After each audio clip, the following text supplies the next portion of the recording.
Well, I'll tell you why the New York Times and these places, whenever they did cover GamerGate, the what's called traditional media, like the older, like 100-year-old publications. The problem is, it's not that they just didn't understand GamerGate. They don't understand technology. Like, here's the problem. It's like most companies. If you're an editor at the New York Times, you're probably my age. You're in your 50s, right? You've been a reporter, and you don't know shit about technology except what your kids do. And then you have some reporter, some cub reporter who's in their 20s, say, hey, man, we should cover this online movement. You're like, I have no idea what that is. Go back and cover the city commission meeting. Talk to me about the congressional hearing on boringness. And let's write a story about that because I understand that. So a lot of times it's not a conspiracy. I think there's an old expression, never attribute to malice that which can be explained by stupidity. So the reason the mainstream media didn't cover this is they didn't understand it, nor did they want to. And when they did cover it, they would assign it, and I actually counted this shit.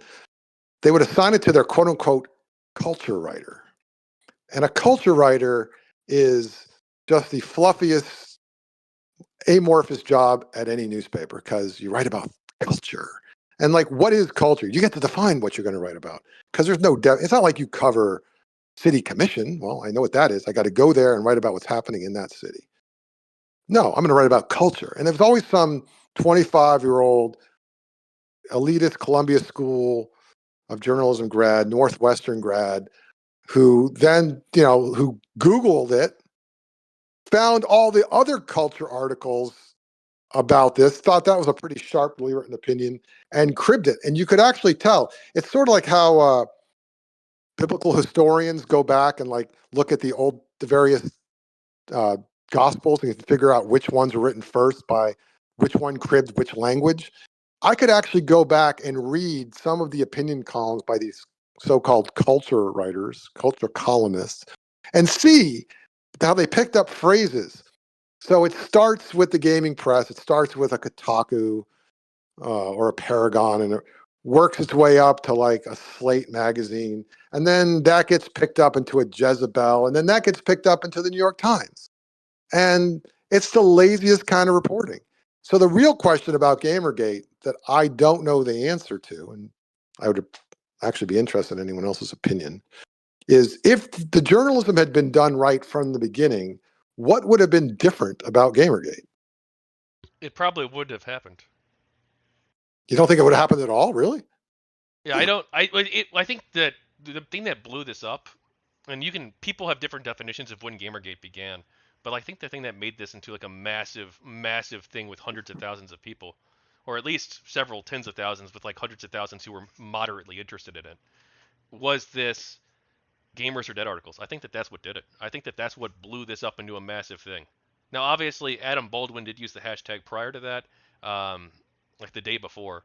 Um, and there were some minor controversies about video games journalism and drama and stuff like that, including like the Zoe Quinn drama, which obviously I think a lot of that stuff is none of our business unless it involves Nathan Grayson. Um, Yeah, don't that's get none me of, started on yeah, that. that doesn't, obviously, there were people talking about like internet drama and whatever, and like moderate some controversies in the games press, but gamers are dead articles, that's I think what like blew this massive up. You don't have, and that's because of bad journalism, right? That's because either these publications, I mean, 10 articles on one day, an additional 9 articles within the next few days, that's kind of sus. Well, but no, I mean, it is. There's obviously some coordination going on. I have no problem with them doing that. I have a problem with how they reacted to what happened. I had many conversations with Stephen Totilo um, after this, more than during it, um, and actually had him as a keynote speaker at a college media convention in Manhattan that I'd done the following year. And you know, we had several heated arguments, not because of what Kotaku wrote, but how Kotaku handled the response to what they wrote. I think Kotaku actually journalistically was a sound publication under Stephen. I think the problem was the excuses he made for his reporter dating a source, which is just one of the hugest violations.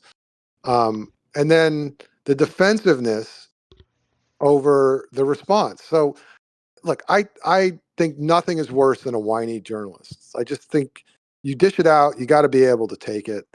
Not the harassment, obviously that's always uncalled for, but I'm talking about, hey, your fucking article sucks. What are you guys doing? You're wrong about this. This coordination is terrible. You guys mix opinion and news all the time, and I'm pissed at you. And I had no problem at all with boycotts. I think boycotts are democracy in action. I don't care if it's from the left or the right. If you want to, and I think you actually sent me something about this, but if you want to lead a boycott and get advertisers not to advertise, that is a way to really hit the media where they live. It would be nice if it was just the journalistic argument, but really it always comes down to money. So he and I had a lot of arguments about that because I had no problem with with the boycotts and with the contacting of advertisers and fuck Doritos and all that stuff. So I had no problem with them having a concerted effort to tell all of you guys that you're wrong. I would have appreciated journalistically and ethically if they would have announced, hey, you know what? We all got together, Polygon, whatever, and we're going to do this thing and this is our opinion. The right way to do that would be, we're going to do this all in one day, and then we want to hear from you.